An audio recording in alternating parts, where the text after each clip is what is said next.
my entire life. I just need a second to get my head straight, okay?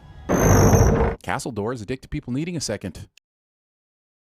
As a dog returns to its vomit, so a fool repeats his scenes in a previously on segment, or something. Discount Jeremy hates previously on segments cliche.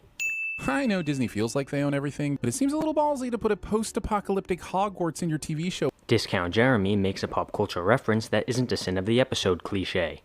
Man, I hope we get to find out all the cool things about this castle, like what kind of stone it's made of with those awesome cracks, or maybe it was a monster that did them. My money's on the Kraken, but I'm sure the show will let us know soon enough. So you're sinning the fact that we never get explanations for this shit, but the problem is that you would sin it anyway if it did explain this shit, because it would be pointless exposition. There's no way this episode will just be scenes of people having conversations the entire time. But later in this episode, you sin the fight scene for being generic, so you obviously know that there actually is some action in this episode. It's not all dialogue. Once, at a wedding reception, I requested a Van Halen song. Skip. You want the Infinity Gauntlet? Yours. I get that if you're going to keep an antagonist around in this kind of capacity, humanizing him is just part of the process. Look what Star Trek eventually did to the Borg. That doesn't mean I have to like it. Loki would take this deal. Actually, no.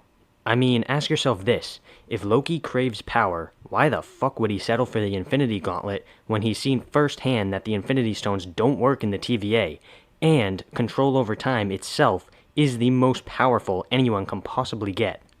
2 sugars. Thinking that 2 sugars can fix the nastiness that is tea, or coffee. Hold up. I am not about to let you talk shit about coffee. 10 sins. Oh, well, one man's void is another man's piece of cake. Title of my sex tape? Unfunny sex tape joke is unfunny. Why is the coat drive poster in Rinslayer's office? Wouldn't that be better served out in the hallway or even on the outside school walls so more people were aware of it happening? I mean, there are probably more than just one copy of that poster, right? Free will? Free will? I give all the sins back right now if the Fresh Prince suddenly leapt over Rinslayer from behind. Skip. Eons of friendship, and you threw it all away on a couple of Lokis. As interesting a character as she's become, I'm kind of starting to wish the show was called Rinslayer instead of Loki. A whole bunch of bullshit. He discovered that there were universes stacked on top of his own. Those look more like solar systems than universes, but whatever, King the Expositioner, you do you. But why can't these be universes? I am so confused. Once I isolated our timeline, all I have to do is manage the flow of time and prevent any further branches. Oh, is that all? See, this sin is kinda weird, cause if he didn't explain how he did all this shit, Discount Jeremy would be complaining about how it's not explained, but when they do explain it, he sins it anyway.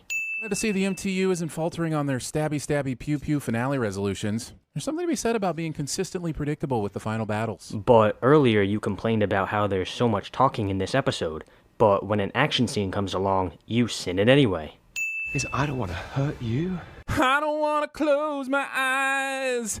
I don't want to fall asleep because I miss you, baby. Holy shit, I think my ears are bleeding.